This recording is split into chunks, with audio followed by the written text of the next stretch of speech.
آپ کے لیے ہمارے پاس وفاداری اور اطاعت ہے۔ انہوں نے مزید لکھا ہے کہ یہ ظالمانہ محاصرہ ایک گمراہ کن لیکن بودے پروپیگنڈے سے شروع کیا گیا تھا، اور اس ناکہ بندی نے کونسل برائے تعاون پر قطر پر مسلط کیے گئے اس محاصرے کو 3 سال مکمل ہو گئے۔ اس موقع پر ذہنوں میں یہ ایک اہم سوال اٹھ رہا ہے کہ ان محاصرہ کرنے والے ملکوں کے مطالبات کی فہرست کا کیا بنا۔ اس نے کونسل برائے تعاون اور اس کی اقوام کو بہت نقصان پہنچایا ہے۔ نائب وزیر اعظم و وزیر خارجہ نے کہا کہ اس موقع پر میں قطری عوام اور یہاں مقیم باشندوں کے ڈٹ کر کھڑے ہو جانے کو زندہ باد کہوں گا۔ انہوں نے پرزور انداز میں کہا کہ قطر اپنے اس موقف پر قائم ہے کہ باہمی بات چیت اور ڈائیلاگ کیے جائیں، لیکن وہ غیر مشروط ہوں، مساوات، خود مختاری اور اندرونی معاملات میں عدم مداخلت کے احترام کی بنیاد پر کیے جائیں۔ تو قطر پر مسلط کیے گئے اس محاصرے کو 3 سال مکمل ہونے کے موقع پر ذہنوں میں جو سوال اٹھ رہا ہے کہ ان محاصرہ کرنے والے ملکوں کے مطالبات کی فہرست کا کیا بنا، وہ اب کس حال میں ہے، تو ان محاصرہ کرنے والے ملکوں نے اپنی اس فہرست میں قطر سے یہ مطالبہ بھی کیا تھا کہ وہ دہشت گردی کی مدد بند کر دے، اور جو حقائق اب اس وقت منظر عام پر ہیں انہیں قریب و دور کا ہر شخص بخوبی جان سکتا ہے کہ قطر دہشت گردی کی روک تھام کے لیے کتنی بھرپور کوششیں کر رہا ہے۔ ان کی ہر کوئی تعریف کیے بنا نہیں رہ پا رہا۔ اس کے بالکل برعکس ناکہ بندی کرنے والے کچھ ممالک ایسی تنظیموں کی مدد کر رہے ہیں جن کے بارے میں کم سے کم بھی اگر کوئی بات کہی جا سکتی ہے تو وہ یہی ہے کہ یہ دہشت گرد تنظیمیں ہیں۔ محاصرہ کرنے والے ان چاروں ملکوں نے ایک مطالبہ یہ بھی کیا تھا کہ ایران کے ساتھ تعلقات توڑ لو، لیکن حقائق یہ بتا رہے ہیں اور وہ سب کے سامنے ہیں کہ قطر اور ایران کے تعلقات بہت علانیہ اور بہت واضح ہیں۔ قطر نے محاصرہ کرنے والے کچھ ملکوں کی طرح کبھی بھی خفیہ رابطے قائم نہیں کیے۔ پھر یہ کہا گیا کہ الجزیرہ کو بند کر دو۔ اس مطالبے کا مطلب ہی یہ ہے کہ حق کی آواز کو بند کر دیا جائے تاکہ پھر اس کے بعد باطل ہی کی آواز باقی رہ جائے، بلکہ یہ کہنا زیادہ صحیح ہوگا کہ پھر ان محاصرہ کرنے والے ملکوں کے میڈیا بھونپو باقی رہ جائیں اور وہ ہر طرف اپنا زہر پھیلاتے رہیں اور کوئی بھی ان کی نگرانی کرنے والا نہ ہو۔ اب 3 سال کے بعد سب پوچھ رہے ہیں کہ محاصرہ کرنے والے ملکوں کے مطالبات کا کیا بنا؟ جی، وہ اب فراموش ہو چکے ہیں، اب وہ کسی کو یاد نہیں ہے۔ گزشتہ پورے 3 سالوں کے دوران قطر نے اپنی ڈپلومیسی اور سفارتکاری میں پوری قوت و اعتماد کے ساتھ اصولوں پر عمل کیا ہے، اور وہ ان محاصرہ کرنے والے ملکوں کی کذب بیانیوں اور افتراء پردازیوں کا پردہ چاک کرنے میں کامیاب ہو گیا ہے۔ قطر کی یہ کامیابیاں یہاں کی قیادت اور عوام کے درمیان قربت، یگانگت، شہریوں اور مقیم باشندوں کا کندھے سے کندھا ملا کر یعنی شانہ بشانہ کھڑے ہو جانے کا نتیجہ ہے۔ تو عزت و آبرو کے اس دن کی کہانی کا خلاصہ یہ ہے کہ یہ قومی وحدت اور اتحاد کی کہانی ہے جس نے اس محاصرے اور ناکہ بندی کا زور توڑ کر رکھ دیا ہے،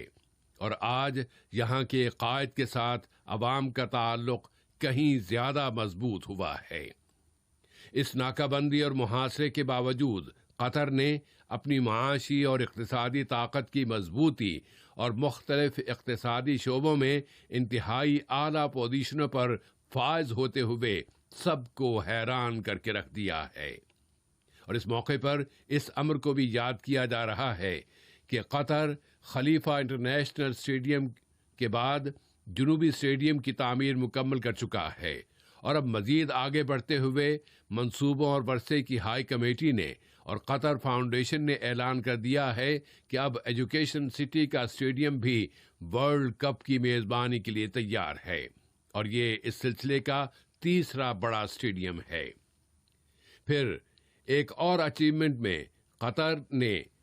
GS1 کے دفتر کی جنرل اسمبلی کی متفقہ رائے شماری کے ذریعے قطری پروڈکٹس سے متعلق وہاں اپنا دفتر قائم کرنے کا حق حاصل کر لیا ہے۔ وزارت تجارت و صنعت نے بتایا ہے کہ قطر نے اپنی تمام پروڈکٹس کے لیے 630 کا نمبر حاصل کیا ہے، جس کی بنیاد پر یہ پروڈکٹس ملک کے اندر استعمال کرنے کے ساتھ ساتھ بیرون ملک برآمد بھی کی جا سکیں گی۔ محاصرے اور ناکہ بندی کے ان 3 سالوں کے دوران قطر نے سازش کے تمام تر سینیریوز کو یکے بعد دیگرے یعنی ایک کے بعد ایک سینیریو کو پسپا اور ناکام بنا کر رکھ دیا ہے، اور جہاں کی دانشمند قیادت اور عوام اپنے اس عہد کی تجدید کر رہے ہیں کہ وہ قطر کے ساتھ اپنے ربط اور تعلق کو مزید مضبوط بناتے چلے جائیں گے تاکہ امت کے آسمان پر قطر کا نام مسلسل آسمان سے باتیں کرتا رہے۔ اور ملک میں کورونا کی صورتحال بتاتے ہوئے وزارت صحت نے اعلان کیا ہے کہ قطر میں اس وائرس کے مزید 1754 کیسز رجسٹر ہوئے ہیں، جبکہ اس بیماری سے مزید شفا پانے والوں کی تعداد اب 1467 ہے۔ اس طرح یہاں مجموعی طور پر شفا پانے والوں یعنی صحت یاب ہونے والوں کی تعداد اب 40,935 ہو گئی ہے۔ اس کے علاوہ 4 مزید بیمار اس وائرس کی وجہ سے وفات پا گئے ہیں۔ وباؤں کا مقابلہ کرنے کے لیے قائم کی گئی کمیٹی کے سربراہ اور وزارت صحت میں وبائی امراض کے شعبے کے سربراہ ڈاکٹر عبداللطیف الخال نے کہا ہے کہ قطر میں اس وائرس کے نتیجے میں فوت ہونے والوں کی تعداد پوری دنیا میں اب بھی سب سے کم ہے، اور اس کی وجہ یہ ہے کہ ملک میں اس وبا پر قابو پانے کے لیے جو احتیاطی تدابیر اور اقدامات کیے گئے ہیں وہ نہایت کامیاب رہے ہیں۔ دریاسنا وزارت صحت نے ایک مرتبہ پھر کہا ہے کہ احتیاطی اقدامات کی مکمل پابندی کی جائے اور خاص طور پر سماجی دوری یعنی سوشل ڈسٹینس کا خیال رکھا جائے،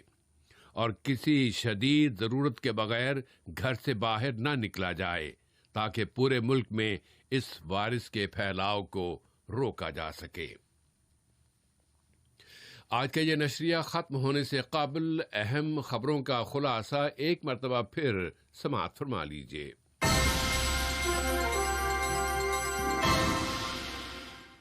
قطر عزت و آبرو کا ملک ہے، اور اب جبکہ اس محاصرے کا 4تھا سال شروع ہو گیا ہے تو قطر اس کے اثرات کو بہت پیچھے چھوڑ آیا ہے۔